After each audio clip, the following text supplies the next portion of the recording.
Alright guys, so we're ready to play. We're going to do, to determine who's going to go first, I'm going to do a roll for the closest to 7 without being 7. So, let's see what we got. Ooh, 8. It's a hard one to beat. Oh, he rolled got an 8. there. Alright. Okay, let's see what we got. 10. 10, pretty far away. Alright, I'm okay with that. Now just don't get a 7. A 12. A 12. Never mind. Yes. Alright, so we're going to start. I'm going to play, and we're going to do, so we're going to do this. We're going to do, since I think sideboard games are more important in Magic, we're going to do 2 games where each one of us is going to play. So I'm going to play first and him, and then we'll go to sideboard, and we're going to do 4 games of sideboard where he's going to play twice and I'm going to play twice. Sounds good. Right. So as far as my hand's concerned, it's fairly decent. I mean, I have my best, probably arguably the best starter between this and Elvish Mystic. I do have 2 lands and plenty of playables, so I'm definitely going to keep this. And as for mine, I've got, as you can see, plenty of lands, got a little bit of interaction and some removal. Looks like a good way to kind of go for the trades. A little bit of built-in life gain here, so pretty decent hand overall. Awesome. Forest, Hardened Scales, I'll pass. Alright, so draw. Alright. I will play Bloodstained Mire, and I'll go ahead and pass. Alright. I'll play Wood of Foothills. I'm going to crack that 1 to 19. I like to be able to get a black source here like we mentioned earlier, but we're going to have to get double green, which is fine. We don't, like I said, we only have 4 cards that need black in the main, so it's not going to be super relevant. It's just we hope we don't draw a Winding Constrictor before we draw a black source. Here, we're gonna lead off with Hangerback Walker as opposed to something like Walking Ballista, just because if I see something like this, I think he's probably like a Tarka Red or Dark Jeskai. I'm not entirely sure, so I'm gonna do this and just gonna enter with 2. Alright, and then on the end step, I'll go ahead and fetch. So yeah, and typically with these decks, you're gonna wanna fetch basic. That way, especially since he was playing, we saw earlier 5 dual lands. They always want to come into play untapped as soon as possible. Definitely. So get another fetch down and pass the turn.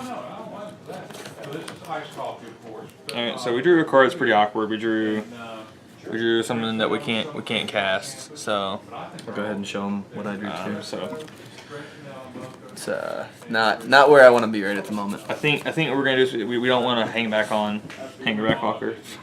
That wasn't on purpose. I'm sorry. So I'm just gonna go to attacks. Okay. Attack for 2. I'll take 2. 17. Yep. So I just want to follow up with a Walking Ballista. Okay. And resolve. Walking Ballista results. Okay, so they'll enter with 2 counters, and we'll pass. On the end step, I'll go ahead and fetch again. PY.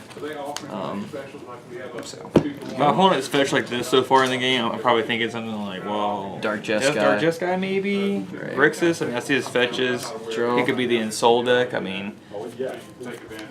So I'll go ahead and start off with. Alright, Borg. Little does he know, he may not know this deck. He may think it's just mono green, but he's definitely helped our mana base now. He's giving me black. Definitely. And then Fatal Push here. Okay, so I'm going to respond by removing the 2 counters and shooting you. Yep. And I will pass the turn.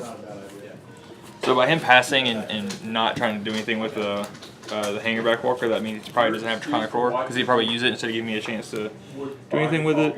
But unfortunately, we drew another 3-drop. So this is a problem with the deck, I think, as far as the Elvish Mystic version is concerned. So I'm going to go to combat. 2 for 2. Take 2. Okay. So I'm at 12, and I'm going to follow it up with a Endless one. Results. Alright, so it's going to enter with 3 counters, which is good. That's the reason why I like this over the Fatal Push's main. I'll pass. Is the fact that if it was a Fatal Push, you'd be doing nothing, and I like to be a little more proactive game 1. So we'll see once we go to our sideboard games, just to have the pushes in the sideboard. So, go ahead and run out Mountain, and I think I'm just going to go ahead and run out some threats here, start getting my own board presence. So Thunderbreak Region will come down, and I'll pass the turn. Alright, here we are definitely crossing fingers we draw a land. Alright, we did not. So we're gonna have to just start going with this game plan, which is Avatar the Resolute. Sure. Just gonna enter with the 2 and trigger and get a 3rd counter. And then I'll pass turn. Right.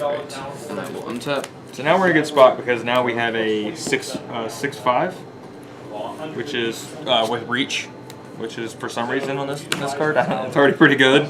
I'm actually going to pass the turn here. So he's passed at 5. Either he doesn't think I have enough pressure on the board to just kill him, or he thinks that using his and then waiting to use his removal if I keep committing to the board. So the thing we're going to do here is we're just going to attack with our reach trampler. I'm going to cast Foul-Tongue Invocation in response. And since I control a dragon, I will gain 4 life. Yeah, so he's going to gain 4, so he gains that on. So I think if you're trying to bait me into a sweeper, like typically people would be like, alright, just, sacrifice the Hangerback Walker. But if he does have a mass sweeper, I 100% just do not want to sacrifice this. So I'm just going to sacrifice the endless one. Yep. Okay. And then there will be no blocks. So I will take 6. I think here, like our hand's shaping up to where it's okay, and it's probably more of a rebuild hand. We don't want to walk into anything. Like the only scary thing is he's getting to the point now where he can cast Silumgar. He didn't reveal because he didn't have to, so we don't have a lot of information. So if he goes 6 land, like Silumgar, take like Avatar of Resolute. Yeah, Avatar. We're in some deep doo doo. Yeah. So I think what we want to do is. Oh yeah, this one's right here. I think we should go ahead and put his Winding Constrictor thanks to his board. I'll pass. Yes. Just because if he doesn't have it, we need to start pushing and stuff because he may have Dig Through Time. And he doesn't have double blue yet, so we do not want to give him a chance to catch back up with Dig Through Time. Just so everybody knows what I have in my hand, I have 1 of these, 2 of these, and that guy. So We're actually going to go ahead and pass.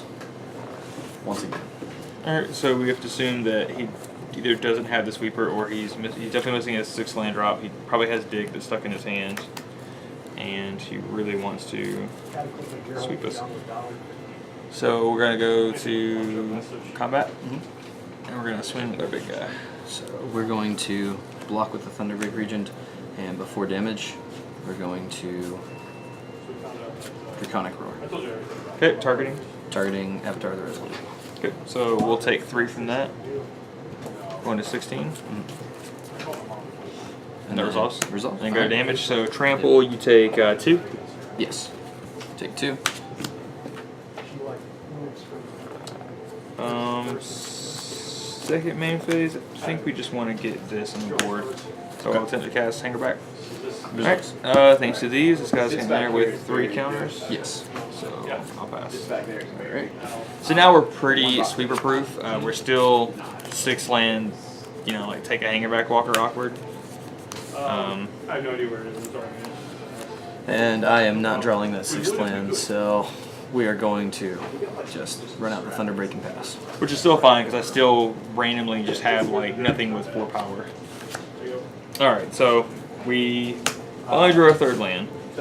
So we can start casting these cards, which are where we wanted to be. So Rishkar. And so with Rishkar, we really he could have Fatal here or maybe another burn spell. So just be careful where we put our stuff at, because he's gonna try to want to kill whatever we put it on. But I want to push in damage this turn. And I think keeping one shooter. So I think maybe just putting it on the Hangerback Walkers is maybe the best thing we can do here. Because it's going to put 3 counters on whatever we put it on. So I'm going to target Hangerback Walkers with the counters. Okay.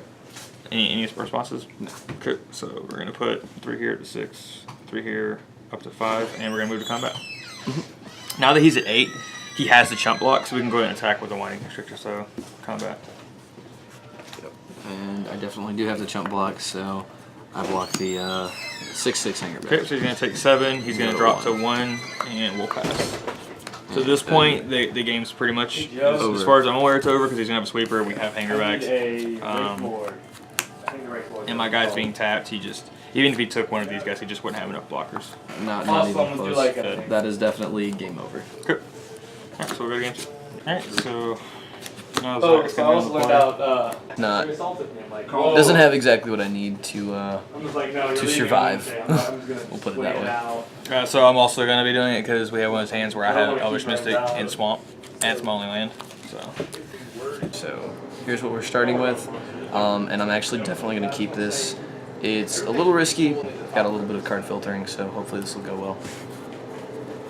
I'm also going to keep, it's better. It actually has 2 lands. I have a black and a green source, so I can cast all my spells, and it's a little high on the curve, but I'm on the draw, so I'll get a scry and I'll get to send another card, so I think this will be keepable. Alright, so scry. Yeah, I'm not. You go ahead and bottom that. We're going to keep ours because it's just a spell and we don't want to see lands, so. I'm going to start off with a Sunken Hollow tapped and pass the turn. Good. We're going to play Bloodstained Mire to kind of mask what we're playing because this will still be like a game 1. Game 1. Yeah, so I'll pass. Tap. Play a Spirebluff Canal. I'll lead off with a Jace, Fringe Prodigy. Great. So, even though I don't think filtering is huge in Magic a lot of times, I think that the fact that I only run 2 swamps, and I definitely don't want to see another swamp, that go ahead and fetching before I draw to get this swamp out of my deck is definitely relevant. There could be an argument for 2, but anything more than that is probably too many. So, we're always going to lead off with one of our enablers. We're going to lead off with Snek, and we'll pass. Alright, we'll untap. Draw. Play a Bloodstained Mire. And then we're going to go ahead and start by activating Jace. Draw. Move to discard. So we'll go ahead and discard the Dig Through Time. It's not good for us. If your opponent ever discards a dig through time, that means they probably have some very good things in their hand. And then we're actually just going to pass the turn for now. This looks like Dark Jeskai, maybe again, like we see Dig Jace. Like, we still don't really know what he's playing. We can just imagine that he's playing a lot of removal. So I think this is the card we always want to resolve first. So what we're going to do is we're going to cast Fingerback Walker. For 2? Sure. Okay. So Hammer Walker will come in with 2, and we'll pass. On the end step, we'll start by anticipating. Okay. While he's anticipating, I think something important to notice is that if he's gone Jace, looted, pitch dig, let me untap with Land Constrictor, cast Hammerback Walker, then there's probably a big chance he just doesn't have a lot of removal, and he probably has a lot of the awkward stuff in his hand right now. So he's just really trying to get to the removal. So we're going to go ahead and fetch now. At this moment in time, we want a swamp. We anticipated into that. So, alright, and now we'll untap, upkeep, draw. Decent draw, not super relevant at the moment, so I'm going to go ahead and do it now. I'm going to Draconic Roar that, revealing Thunderbreak Region. Okay, so I'll take 3, and then I'll get 2 tokens. Now I definitely know. Gives him a very good, yeah, he's definitely 100% aware. And then we're going to go ahead and pass. And I think, well, that's going to help a lot. A pretty decent draw. So we know that his Jace is going to flip, and that's going to be some of whatever problem. So I think what we're going to start off by doing here is we're going to go ahead and attack with our 2 Thopters and our Winding Constrictor because he's probably just going to block and flip. Yeah. So block, Okay. activate before damage, draw. So we drew into this so pitch a Thunderbreak Regent. Jace will flip. Alright, so you go to damage or any other effects? Go to damage. Alright, so 2. So we finally drew our 3rd land. So I think now that we're under, because we probably think he's probably playing the counterspell, we're going to go ahead and fetch a green source, because after you have your 1 black sources, at least main board, you're never going to get anything else other than your green sources. If we can get under his counters, that's what we want to do now. So now we have this chance to resolve something like Nissa. I think this is the time to do it because he has this Planeswalker. We probably need to have something to fight back with. Definitely, yeah, resolves. So this resolves. Alright, this is the tough part. I don't think we want to put counters. I think we're just going to start putting little threats into play, just getting her picked up, and her ultimate is probably going to be enough to win the game in general. We're definitely going to go up for now, because he may just have a hard sweeper, so. Alright, and get a little plant token, we'll pass. Okay. Cards in hand? I have 4. 4, okay. We're gonna untap, draw. It's not terrible, it's not great. Go ahead and -3 Jace. Targeting Draconic Roar, and I will cast Draconic Roar on Winding Constrictor. Yep. So that'll get exiled, and we'll go ahead and pass the turn. Alright, so we're going to start off by attacking Jace with our 2 Doctors. And that's gonna resolve. Yep, so we drew a land, and since it's a Bloodstained Mire, like I said, we don't want more black sources. This allows us to fetch for our green source. I think here he's holding up counter magic, so he's also holding up Dig Through Time mana. What we're gonna want to do here is Mana Gorge Hydra. Resolves. All right. Hardened Skills. All right, so it's gonna trigger. Yeah. It's gonna get counter. And we're gonna keep taking up because we want a minus next turn. I think that's what we're going to want to do it. So we'll take up and we'll get a second plant token and we'll pass. I'm going to go ahead and fetch Smoldering Marsh. Alright, so we'll untap. Draw. Now that was not a bad draw. It'll give us some play at least. So we're going to go ahead and Languish. You scatterboard. That's why that we went ahead and cast this as early as we did. We're going to go ahead and pass. Yeah, having the Nissa means that they get to generate value. Alright, so he has left up mana, signifying to me that it could be dig, could be a counter. I mean, he has a lot of things he could have with it. I think what we want to start off with is Walking Ballista. Okay. Avatar the Resolute. So it's going to enter with 1 counter. Yep.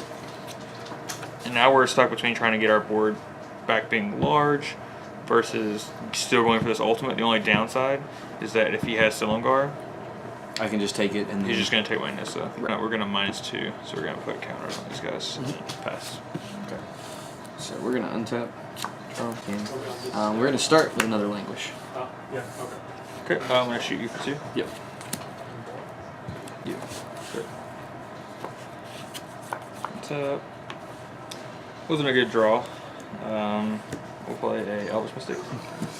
Elvish Mystic will resolve. Alright, we're going to plus and get a little plant and pass. Alright, so we're going to go ahead on the end step and cast a Dig Through Time. Dig Through Time resolves? Mm-hmm. So this is what we're looking at with our Dig Through Time, and these will all go to the bottom. Alright. There you go. Untap. Keep draw. Okay, well that is actually fantastic. So we're going to play a Bloodstained Mire. We're going to play a Dragonlord Kolaghan to attack Nissa for 6. Okay. Can't do anything about it, I have no cards in hand. And then we'll go ahead and pass the turn. There are so few lands in here that being at 14 versus being at 13. 13 is no different with 2 turn clock with this. Get the other swamp out of here, and this should be all of our swamps. Dragonlord Kolaghan's ability might act. Alright, so I'll attack for 1. I will take 1. Cool. We drew this, so we're just going to pass. Except though, I am going to go ahead and crack this because we definitely don't need to draw lands at this point. Tap. Draw. Alright, and we will go to combat and attack you for 6. Okay, I'll take it. And then we're going to go ahead and pass the turn. So, this is our hand at the moment. Alright, so if he has Silumgar Scorn, I don't have to worry about him having anything in hand because he already has a dragon in play. So if I drew this, so I probably want to cast this for all of its mana and like threaten to race. So what I'm going to do is I'm going to attempt to cast an Endless One for 6. Alright, so in response, I'm going to go ahead and start with Anticipate. Okay. Well, this is our Anticipate. Sorry. So, definitely taking that. Resolves. Okay. So we have a 6/6, and we'll pass. So we're gonna go ahead and do this on the end step. So, fatal push. All right. Keep draw, and this should be game here. So we're gonna cast Thunderbreak Regent Oh yeah, definitely game. yeah, I'm tapped and out. attack I need your to take tanks. this. Yeah. So I drew a Winding Constrictor, had one in graveyard, did not want to take 10 damage.